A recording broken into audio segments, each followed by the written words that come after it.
Hey, what's up guys, back here with another video. And today I'm going to tell you all about the Sony A1. This is the newest camera from Sony, and today we're going to talk about the specs and what it can do. So let's get started. So first of all, this camera is the newest version of Sony's lineup, and this is actually pretty small. So the price tag for this is actually very high. So the price tag for this is $6,500. Obviously not for almost any other user except for professionals or people that take a lot of photography in their free time or they do it for their profession. Otherwise, you should not get this in any means unless you are really enthusiastic for photos and you have that much money to spend on this camera. So there are actually a few reasons to spend $6,500 on this camera, and let me talk about that right now.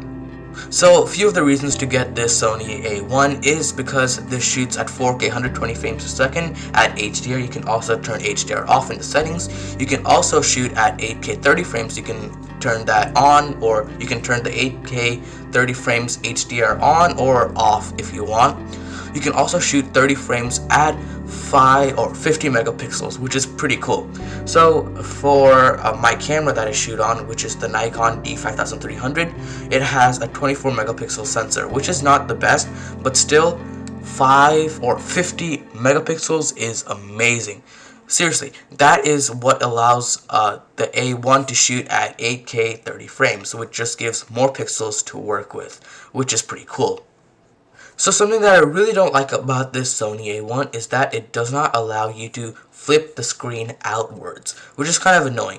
So the screen on the Sony A1 only allows you to tilt the screen up or down, which is kind of annoying because if you're going to be vlogging yourself, that won't be really possible because you will have to see if you're going to be in frame, which is kind of annoying, and then you have to turn the camera back around, which is a whole different story, and you don't want to deal with that when you're vlogging.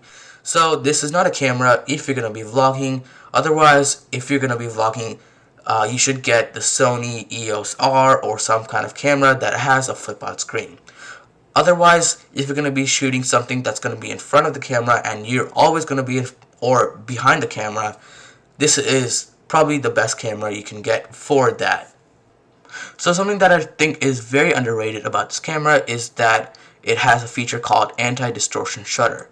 This basically allows you to take a photo of a fast moving object without any of that motion blur in the background, which is kind of annoying. And this feature is very good, especially if you're going to take a photo of a fast moving object very often. This is very good for that situations, and overall this is a very underrated feature which a lot of people don't talk about.